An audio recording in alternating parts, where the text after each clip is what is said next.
Tala, buenos días. ¿Pueden funcionarios contratados ejercer atribuciones que son derivadas de la Constitución de la República? De eso hablamos hoy en República.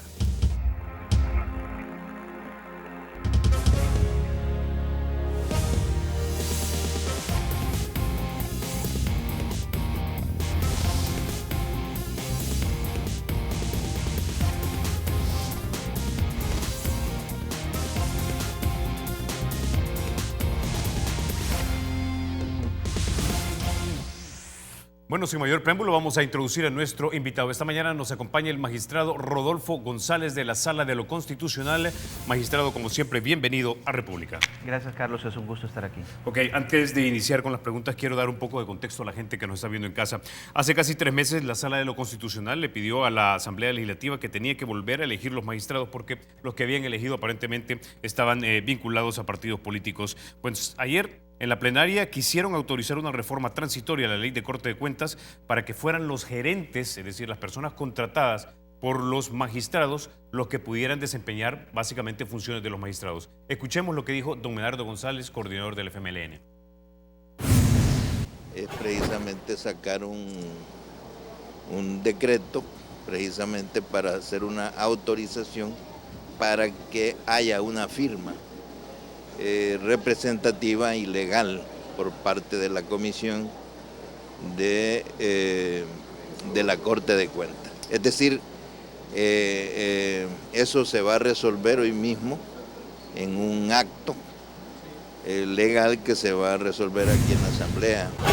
Ahora, los partidos de derecha básicamente no quisieron aprobar esto, argumentando que podían haber ilegalidades y posiblemente inconstitucionalidades, lo que obviamente desencadenó una serie de dimes y diretes entre la gente o los funcionarios del partido FMLN y la gente del partido Arena. Escuchemos. Yo esperaría que no subordinemos a cuotas partidarias en la Corte de Cuentas salvar al país del Perdón, Gracias. diputada. Ahora, yo no entiendo dónde saca cuotas partidarias Lorena Peña. Yo creo que es una, de nuevo, costumbre de ella ser irresponsable, tremendamente irresponsable en sus declaraciones. Entonces, gracias a las cuotas que algunos partidos quieren, le informa a la ciudadanía que todavía no está claro si vamos a pagar el FODES y los aguinaldos. No es primera vez que ella tiene el sabructo como lo acaba de tener.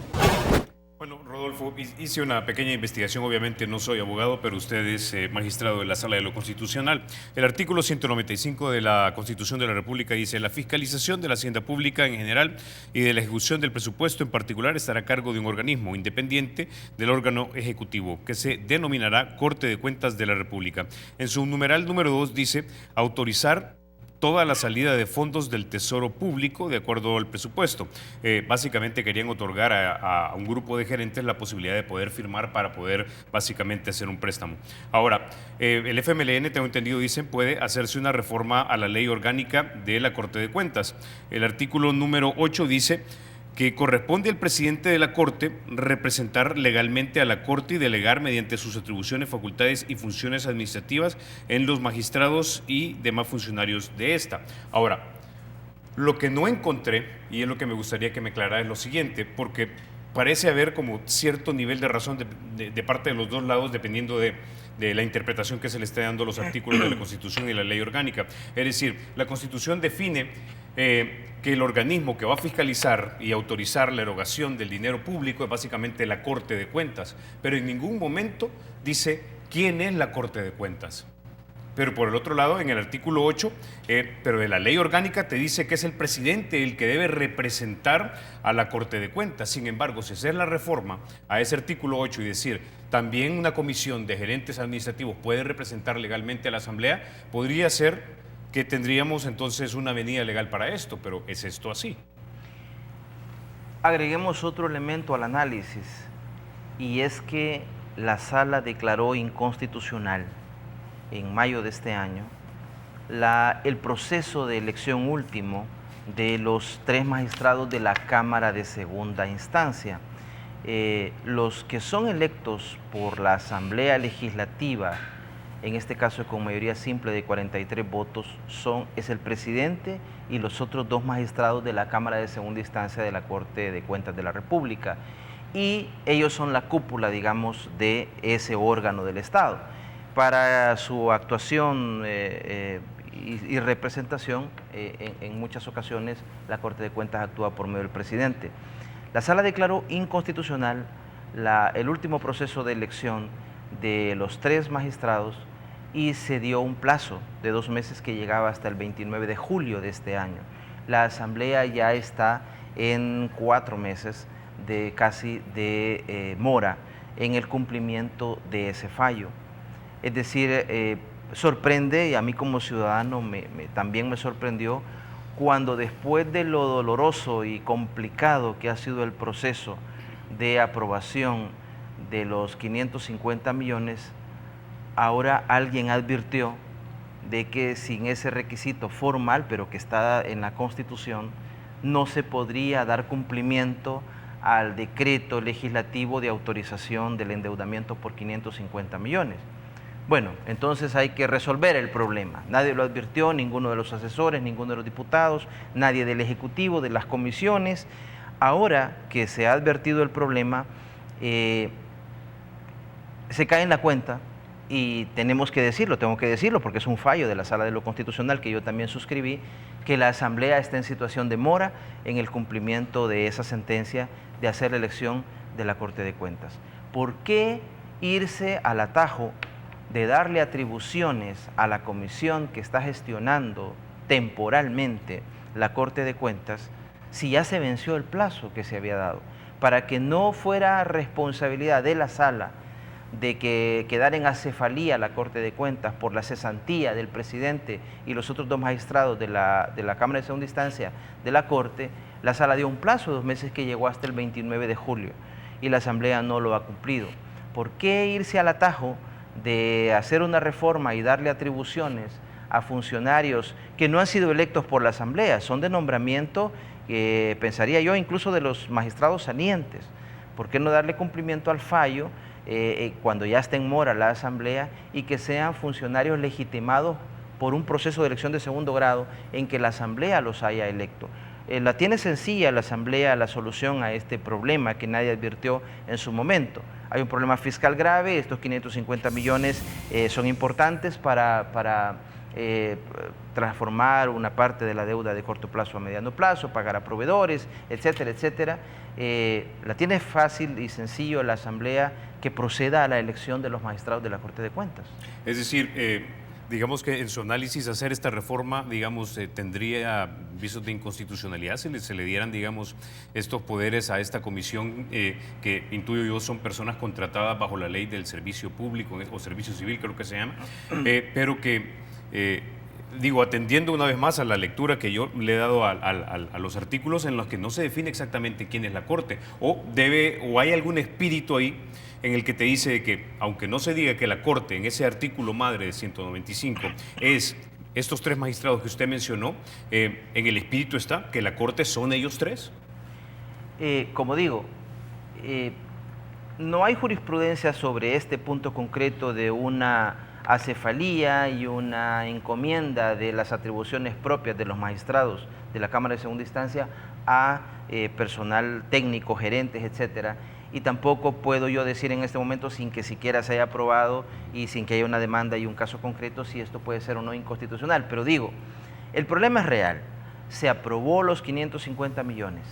Que bien, muchos pensamos que es un respiro a las finanzas públicas. Ahora nos hemos dado cuenta de que esto podría disponerse realmente de los fondos por ahí por enero, febrero. Bueno, eso no lo sabíamos antes, pero es un respiro que se podría dar, aunque sea dentro de 2 meses, 3 meses. Pero si está el valladar de que la Corte de Cuentas tiene que autorizarlo y no hay titulares en este momento, repito, la Asamblea lo tiene fácil, que proceda a darle cumplimiento al fallo de la Sala que había establecido un plazo que se venció el 29 de julio. De repente los diputados salieron diciendo, no sé si hubo acuerdo de la Comisión Política o simplemente fue opiniones individuales de algunos diputados, que se iban a dar hasta diciembre, es decir, lo dijeron a principios de noviembre, es decir, en claro incumplimiento del plazo, y todavía estaban hablando que iban a llegar quizá a finales de diciembre para darle cumplimiento.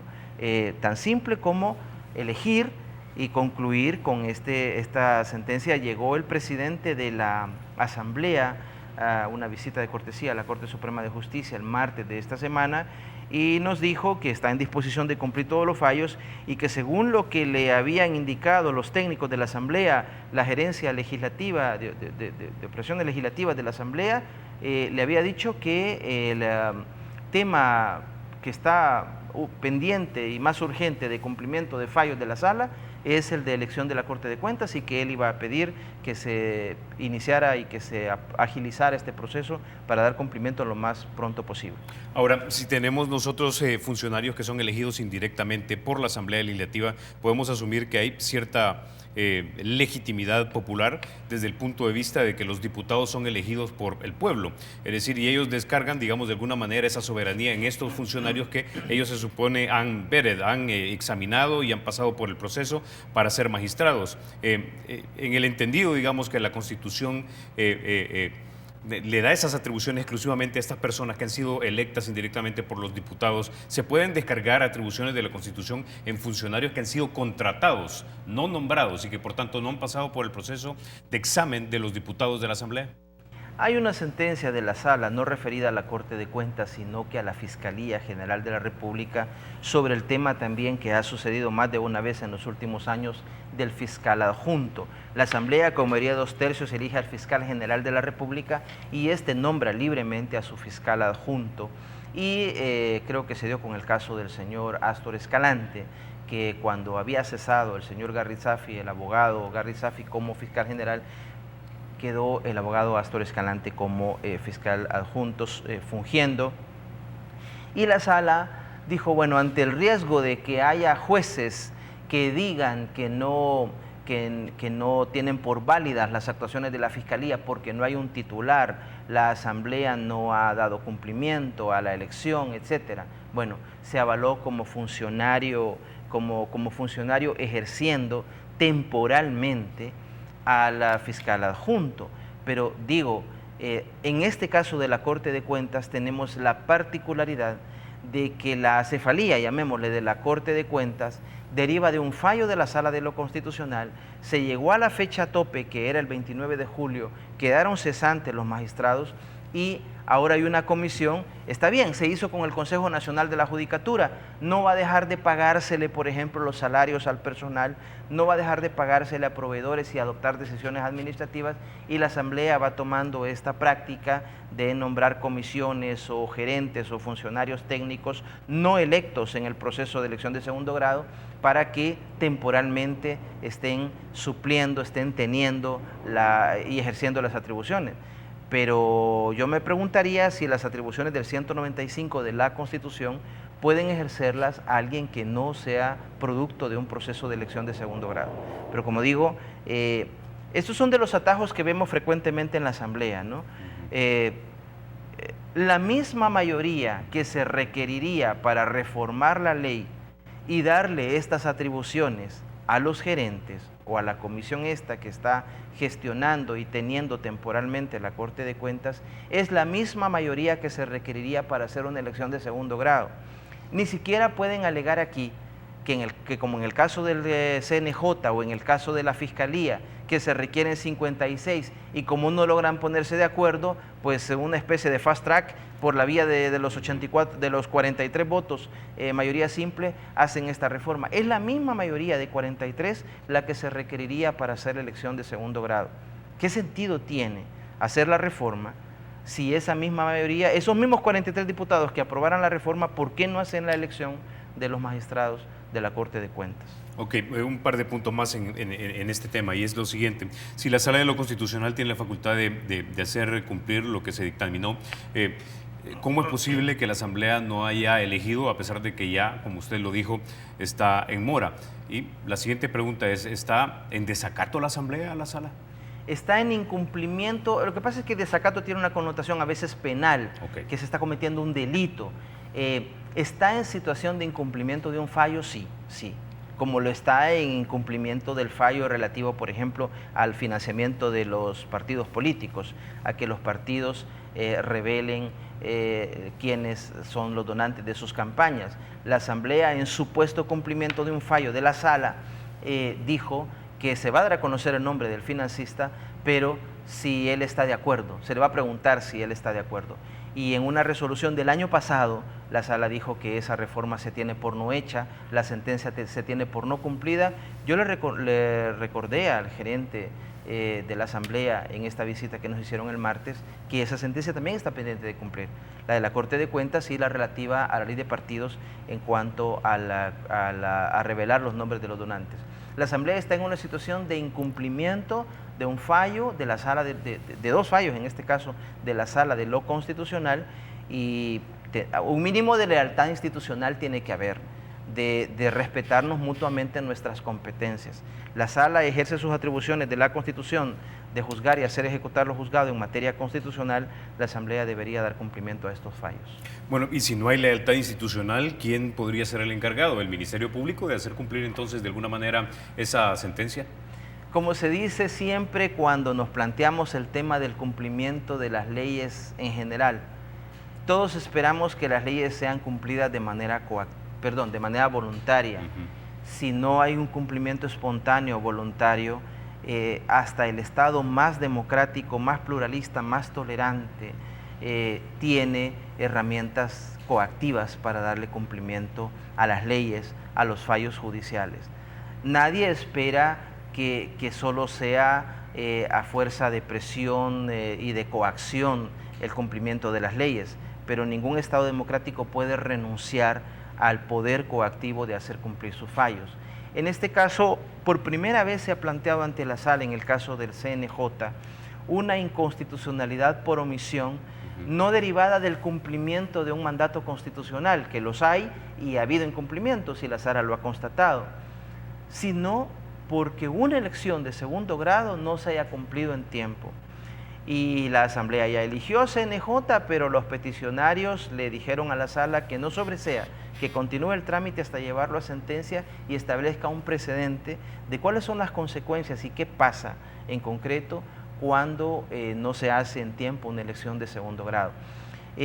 No quisiera que todo quedara enfocado a la coacción penal, porque hay varias herramientas. Por ejemplo, no descartemos, Carlos, ahora se está discutiendo con la elección del presidente de los Estados Unidos, todo el sistema de checks and balances que existe en Estados Unidos, y por mucho poder que tiene un presidente de los Estados Unidos, que algunos lo califican como el funcionario más poderoso del mundo, ahí los controles del Congreso, de la Suprema Corte, de la opinión pública, la presión de la opinión pública de señalarle a la Asamblea que está en situación de incumplimiento de un fallo. Digo esto, Carlos, porque a veces los diputados nos han mandado a decir a los magistrados de la sala que bueno, si dicen que estamos en incumplimiento, que nos metan presos. Pues nadie tiene intención de meter preso a ningún diputado.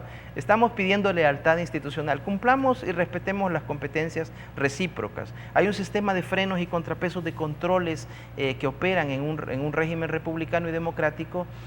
Un mínimo de lealtad institucional implica respeto a las competencias mutuas y que la Asamblea cumpla con su tarea, en este caso, hacer las elecciones. Ok, con ese ya nos quedamos, vamos a la pausa. Cuando regresemos vamos a hablar acerca de una anulación de una reforma del expresidente Funes. Ya volvemos.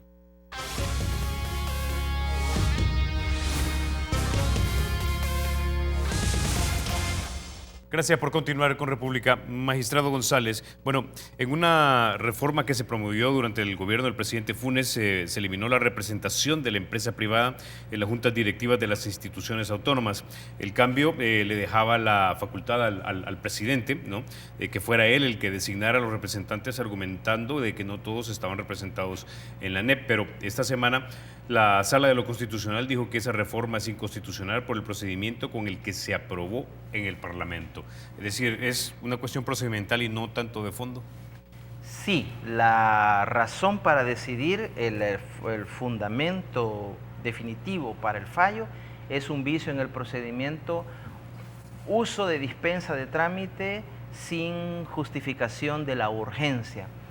Pero ya en cuanto al contenido del decreto, he de decirle, Carlos, que nosotros tenemos un modelo que en otros países son las famosas agencias independientes. Aquí tenemos un modelo de instituciones oficiales autónomas que viene de la Constitución de 1950.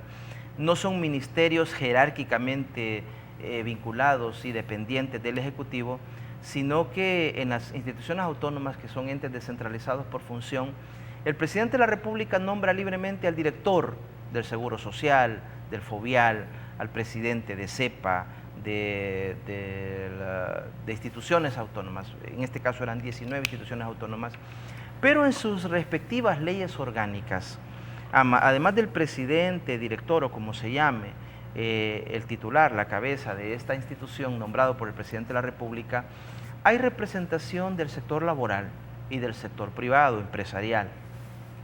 El presidente formaliza los nombramientos, pero las propuestas provienen de estos sectores.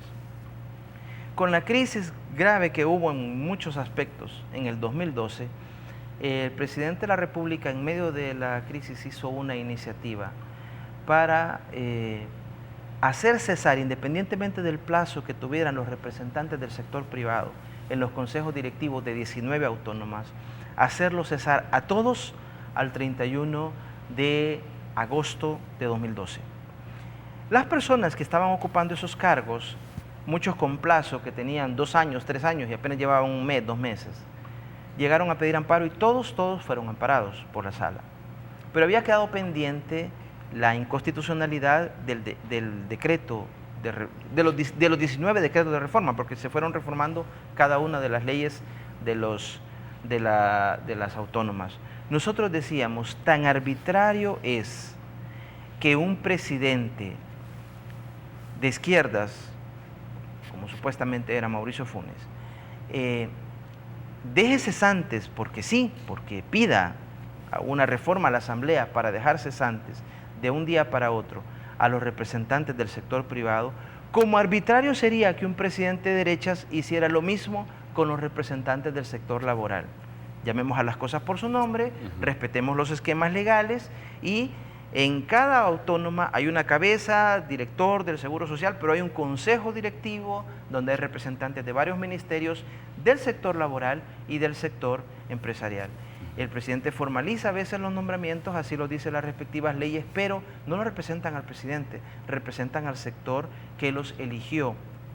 Entonces, era inconstitucional. Además, eso se dijo en las distintas sentencias de amparo, el que se les dejara cesantes de un día para otro a los que estaban ocupando estos puestos representando al sector privado en los consejos directivos de las 19 autónomas.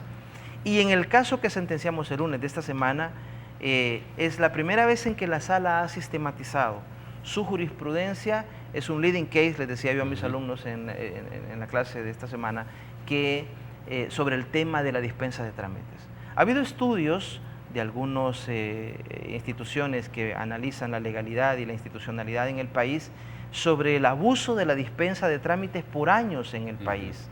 El procedimiento de formación de la ley. La Constitución dice, artículo 135, que todo proyecto de ley debe ser discutido antes de aprobarse. Discutido. ¿Con cuánta intensidad de discusión? Vámonos al reglamento de la Asamblea. En el reglamento se dice que la regla general es que pase a estudio de una comisión, donde la comisión va a elaborar un dictamen previa audiencia a los sectores interesados. Los diputados de la comisión que van a hacer ese dictamen se van a indagar cómo está la situación, el impacto que puede producir la reforma, etc. En casos excepcionales y urgentes puede la Asamblea aprobar dispensa de trámite.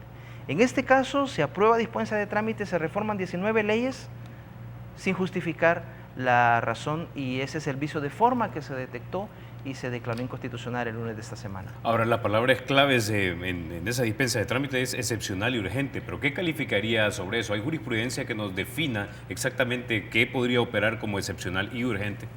No es la sala la que va a decir esto es urgente y excepcional, pero sí la Asamblea tiene que justificar la urgencia. Es decir, no puede ser simplemente todo aritmético, cuantitativo. Tenemos 43 votos para calificar algo como urgente, pues vamos adelante. Tiene que justificarse, exponerse.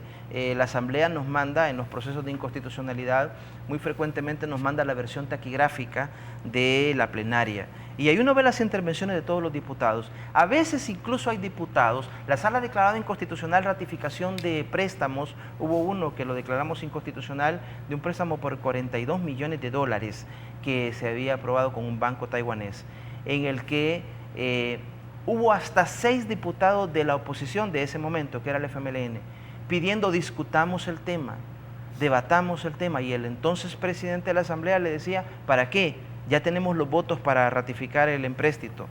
No puede ser que un parlamento funcione con puro criterio cuantitativo aritmético. ¿Se tienen los votos? Bueno, si los votos se pueden tener para muchas cosas, pero se tiene que dar, en el Estado de Derecho tiene que haber un mínimo de racionalidad de cada decisión. Pues nada, reformamos la Constitución y aprobamos pena de muerte para todos los delitos. Eso tiene que ser discutido. Vamos a quitar la libertad de expresión en lo que se refiere a la crítica de funcionarios públicos, solo porque se tiene 43 votos para aprobar un acuerdo de reforma y luego 56 votos para ratificarlo. Eso tiene que ser discutido. Un parlamento que funciona solo con criterio cuantitativo aritmético es un error y muy frecuentemente se puede atropellar derechos o principios constitucionales. Y es lo que hemos dicho. Justifican ustedes, no el criterio nuestro de qué es urgente y qué es excepcional, sino que la Asamblea lo motive. No lo motivó, simplemente fue someter a votación 43 votos y adelante. Y una vez más, ¿hay base constitucional en discutir con intensidad, con tiempo, con detenimiento y concienzudamente un anteproyecto de ley? Sí, hay 20 años de jurisprudencia desde 1996. La primera sentencia es de 1996, justamente 20 años, en cuanto a que el 135 de la Constitución, cuando dice que todo proyecto de ley debe ser discutido. Recuerde, Carlos, que las constituciones utilizan cláusulas o expresiones lapidarias, dicen algunos, concentradas, escuetas, donde en pocas líneas el constituyente pretende decir mucho. Aquí, ¿qué debe entenderse por discutido? Hay suficiente jurisprudencia en 20 años, incluso integraciones antes de la actual, de la Sala de lo Constitucional, que decían, debe ser un proceso en doble vía, pluralista, abierto. La comisión o el pleno que va a dictaminar, la comisión que va a dictaminar o el pleno que va a aprobar un proyecto de ley debe abrir los cauces para que los sectores interesados se hagan oír. En la Asamblea hay de todas las profesiones, pero puede que no haya especialistas sobre el tema, que la Asamblea se abra a escuchar a técnicos, a especialistas, a representantes de la sociedad civil, que se ilustren los diputados sobre el impacto que puede producir en el mercado laboral, en la situación energética del país, en las pensiones, en el mercado qué sé yo, de los seguros, esta reforma que se va a hacer. Que se analice, que no sea, insisto, solo una cuestión de 43 votos y adelante, sino que se discuta. Hay suficiente jurisprudencia que le ha dado sentido a ese artículo 135 de qué quiere decir que un proyecto sea discutido.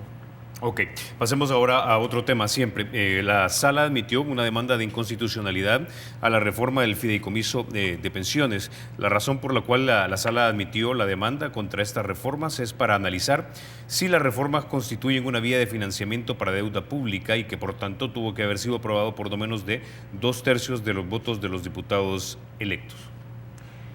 Creo, Carlos, que antes de la llegada nuestra, 2009, en los 25 años anteriores, del 84 al 2009, una de las sentencias más importantes que había emitido la Sala de lo Constitucional, yo lo pondría en el top 5 de las sentencias más importantes que había dado la Sala de lo Constitucional del 84 al 2009, del 2009 para acá no califico porque no puedo yo calificar las propias sentencias que he firmado, pero de las que no firmé los 25 años anteriores, es una sentencia de 1999. Empezaba este problema, estamos hablando hace 17 años, este problema fiscal y presupuestos que se presentaban desfinanciados. Eran colones todavía en ese momento. Y creo recordar que había un déficit de 300 millones de colones, 34 millones de dólares. Y la Asamblea había autorizado que se emitieran títulos valores con mayoría simple, creo que 47 votos. Llegaron entonces diputados del FMLN, en su carácter de ciudadanos, a pedirle a la Sala que interpretara un artículo de la Constitución, el 148, que dice que todo empréstito debe ser con mayoría calificada de 2/3. La Asamblea hacía una separación un poco artificiosa, decía, empréstito se refiere a lo que los financistas le llaman operaciones singulares de crédito. Se sienta un representante del gobierno salvadoreño con el representante del BID, del BCIE, de un organismo internacional y firman un contrato por 50, 60 millones de dólares. Eso se entendía que era empréstito. Emisión de bonos se consideraba que no era empréstito. Y en ese caso se había autorizado una aprobación de bonos por 300 millones de colones y se dijo que son bonos, no es empréstito. La sala dijo, insisto, me parece una de las sentencias más importantes que había dado la sala antes de 2009, que empréstito es igual a deuda pública. El endeudamiento, dice esa sentencia, debe ser un proceso reflexivo. No puede, así como vale para una persona natural o para una familia que no puede ir alegremente endeudándose para luego tener serios problemas de satisfacer las necesidades básicas de la familia por haberse endeudado para un viaje de placer. Igual un Estado no puede endeudarse de forma irreflexiva. Y dijo la sala, todo lo que sea deuda pública necesita mayoría calificada. Las operaciones singulares de crédito, pero también emisiones de títulos valores. Y vean bien esa sentencia, en la Inconstitucionalidad 9 del 99, la sala nunca dijo deuda soberana, dijo deuda. Luego se hizo una interpretación, ve cómo le gusta a los otros órganos interpretar la Constitución y nos piden a la sala que no interpretemos. Hicieron una interpretación en Capres, donde dijeron, la sala se refiere a deuda soberana. Un fideicomiso que sea creado, que sea respaldado por un autónomo, en ese momento era el BMI, se dijo, puede hacerse con mayoría simple.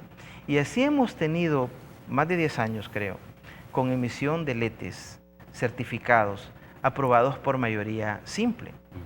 Y en este caso, uno de los temas que se le ha planteado a la sala, bueno, el fideicomiso de obligaciones provisionales fue impugnado por la oposición en ese momento, que era el FMLN. Se presentó una demanda de inconstitucionalidad. Había unos pequeños errores en la demanda, se les previno y ya no contestaron la prevención. Y no hay jurisprudencia sobre el tema en concreto. Pero digo, lo objetivo en este momento y que se puede señalar es que la sentencia del 99 nunca dice que es mayoría calificada para deuda soberana, dice deuda de todo tipo. Luego se hizo esa separación de deuda soberana y deuda respaldada internamente por una autónoma, y así es como fideicomisos han emitido títulos valores y han sido aprobados por mayoría simple. Ese es uno de los puntos. El otro punto se refiere a el modelo que tenemos. La Constitución, el artículo 50, no dice nada sobre cuál es el modelo de seguridad social, el modelo previsional que le gusta a la Constitución. Lo deja abierto a que se defina por ley. Y bueno, se cambió el sistema de reparto en 1997 por el sistema de cuentas individuales de ahorro. Se impugnó en su momento y la sala rechazó con sentencia de fondo la inconstitucionalidad pedida por contra el sistema de ahorro para pensiones. Y estamos viviendo por 18 años con ese modelo, 19 años con ese modelo de cuentas individuales de ahorro.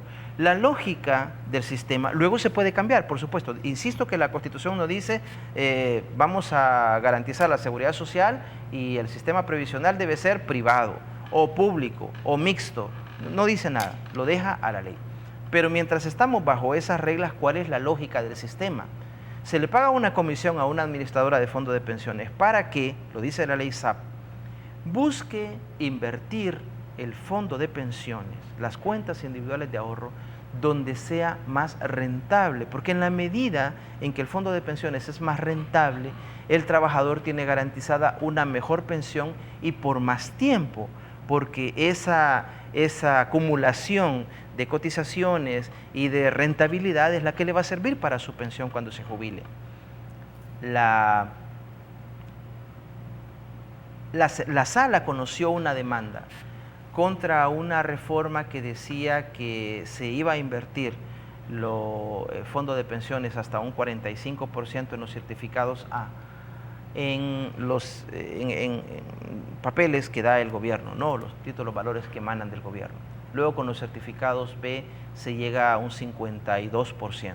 Más de la mitad del fondo de pensiones estaba ya invertido en documentos, títulos, valores que emite el gobierno. Y se estaba pagando inicialmente una tasa de 5,5-6%. Luego terminó bajando al 1%.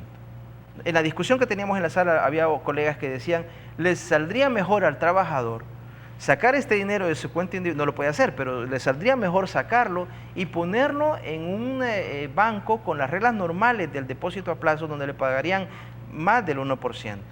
Se le pidió a la Asamblea que estableciera una tasa que garantizara rentabilidad. Bueno, en otros títulos valores se paga el 6, el 8, el 9%.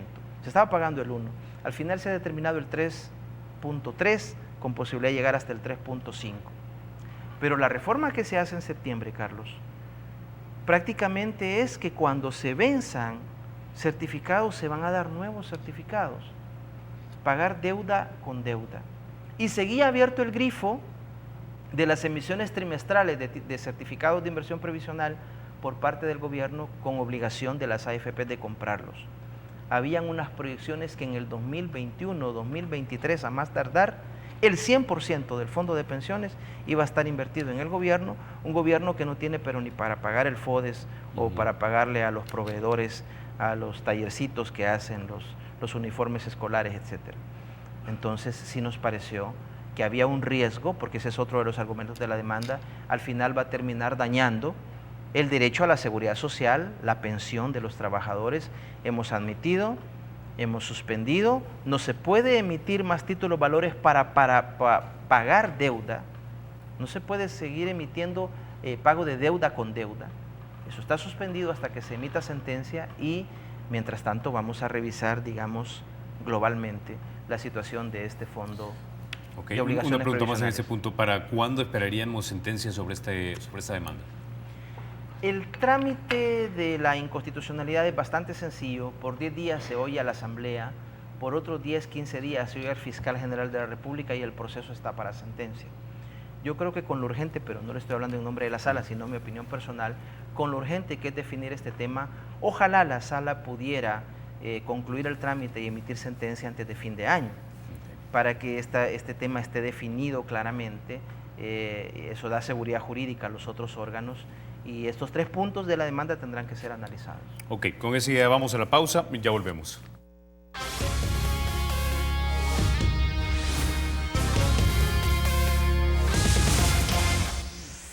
Gracias por continuar con República.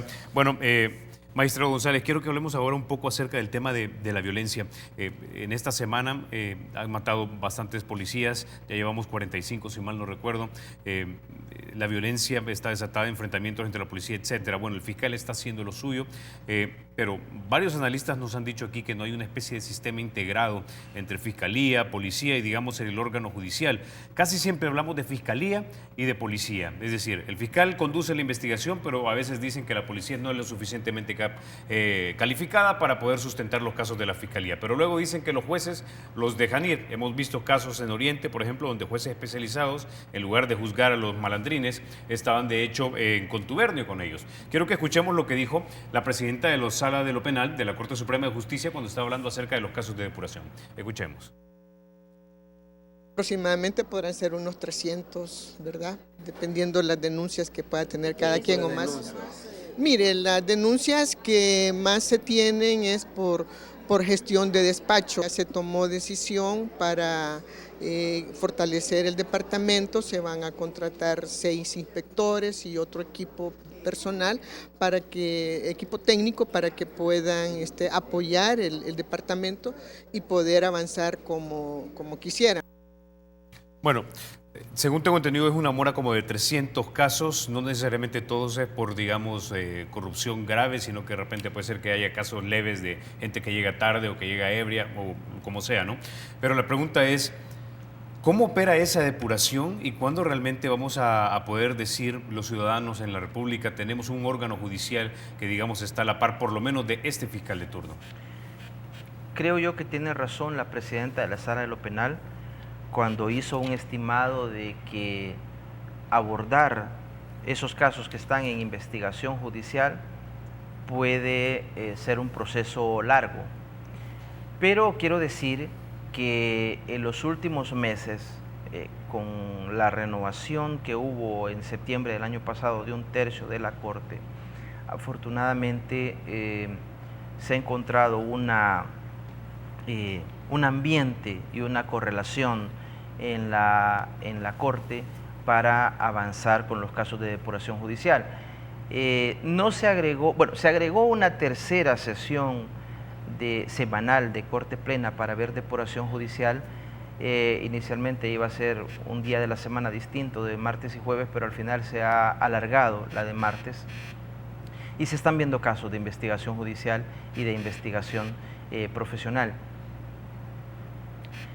Hay que priorizar, efectivamente, de los casos que son simples irregularidades administrativas, que a veces aparecen ya señaladas en las evaluaciones que hace anuales, 2 anuales, el Consejo Nacional de la Judicatura, y los casos que pueden ser de verdadera corrupción.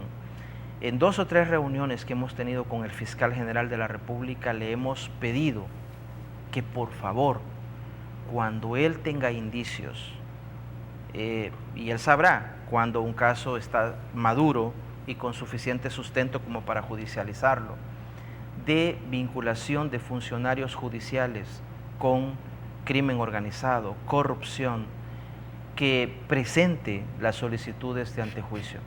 Llevamos más de 2 años en que quizá arrancó con los casos de los jueces especializados penales de San Miguel.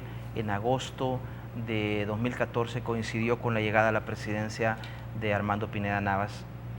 Llevamos un poco más de 2 años en que se puede documentar y se puede investigar, incluso con solicitudes de acceso a la información, lo que ha presentado el fiscal de solicitudes de antejuicio sustentados con intervenciones telefónicas, con otro tipo de prueba, se han resuelto en cuestión de horas. Se convoca a veces incluso Corte Plena extraordinaria, ha pasado, para conocer del caso.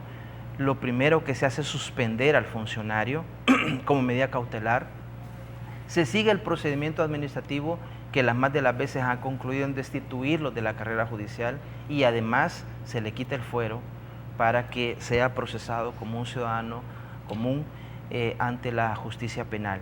Se lo hemos pedido al fiscal y el fiscal nos ha tomado la palabra que los casos que encuentre de corrupción judicial nos lo va a presentar. Estos casos a los que se refiere la presidenta de la Sala Penal, hay de todo, pero igual se va resolviendo. No todo concluye en sanciones, entre 3 y 15 días de suspensión sin goce de sueldo. A veces concluyen exoneraciones, pero también eso es bueno para que el Consejo Nacional de la Judicatura, cuando revise el expediente de un juez de paz que está postulándose a un juzgado de primera instancia, un juez de primera instancia que está queriendo optar a una cámara de segunda instancia, pues que revise también que su expediente está limpio. Eso se va haciendo. Entonces quiero decirle que vamos paralelamente. Con los casos estos donde hay de todo, claro, hay jueces de carrera, habemos gente que viene del ejercicio libre de la profesión, estoy diciendo en Corte Plena, quienes provenimos del ámbito académico, etcétera, pero colectivamente determinamos y algo nos indica cuando son casos de simple inconformidad. Muy frecuentemente hay malos abogados que cuando pierden el caso en la cancha, como se dice, lo quieren ganar en la mesa y quieren presionar al juez vía denuncia en investigación judicial. En esos casos se exonera, pero cuando son casos reales fuertes de corrupción o de ejercicio manifiesta, dice la ley de la carrera, por manifiesta ineptitud e ineficiencia en el cargo. Sidney Blanco ha dado declaraciones públicas donde ha dicho: nosotros en el órgano judicial hemos destituido a funcionarios judiciales por ineptos. ¿Cuándo lo va a hacer el órgano ejecutivo? Que hay muchos. ¿Cuándo lo va a hacer? Porque la ley de la carrera judicial establece causal de destitución, ineptitud en el cargo. Y cuando se destituye a alguien por esa causal, lo que se está diciendo es que no era idóneo para el cargo. Claro. Ahora, una pregunta más. ¿Va a haber más traslados de jueces? Sí, se tiene previsto. Esas son medidas administrativas que toma la Corte. Y en el debate que hemos hecho en Corte Plena se ha dicho que estabilidad laboral que goza todo juez. Un juez no puede estar dando un fallo pensando en las represalias que la opinión pública, que la Corte, que la Fiscalía va a tomar contra él. El juez debe resolver según su criterio, y si las partes consideran que la sentencia del juez no está pegada a derecho, ahí está el sistema de recursos. Goza de estabilidad laboral, pero no goza de estabilidad en el cargo. Quiere decir que un juez de primera instancia que esté en San Marcos no tiene que estar ahí toda la vida hasta que se jubile, o hasta que renuncie, o hasta que sea destituido, sino que perfectamente la Corte está habilitada por la Ley Orgánica Judicial para adoptar medidas administrativas que mejoren el funcionamiento del sistema de administración de justicia. Y así es como se hizo 22 movimientos en el área central y periferia, y se tiene previsto hacer en otras áreas del país. ¿En qué lugares se van a dar estos cambios y a partir de cuándo, magistrado? Le mentiría si se está trabajando en este momento con la zona oriental u occidental, pero sí se ha previsto, y eso lo tiene Comisión de Jueces, donde está la magistrada Doris Los Rivas, está el colega Sidney Blanco de la Sala de lo Constitucional y un par de magistradas de la Sala de lo Contencioso. Se ha previsto que quizá antes de final de año se pueda hacer otro movimiento de este tipo. En decisiones que son administrativas, no tiene por qué oírse a los funcionarios porque no es una sanción. La Constitución ordena que sea oído y vencido en juicio quien va a ser privado de algún derecho, quien va a ser afectado. La medida administrativa es una decisión administrativa que puede tomar a la Corte y se tiene previsto por lo menos uno de estos movimientos hacerlo antes de que finalice el año. Ok, perfecto. Se nos acabó el tiempo, magistrado González. No me resta más que agradecerle que haya estado usted esta mañana aquí en República. Ha sido un gusto, Carlos. Muchas gracias. Ustedes, amigos, se quedan con la emisión matutina de Teleprensa con Rafa García y Mayela Mena. Soy Carlos Toledo. Gracias por vernos. Recuerden, la República es de todos. Hay que cuidarla.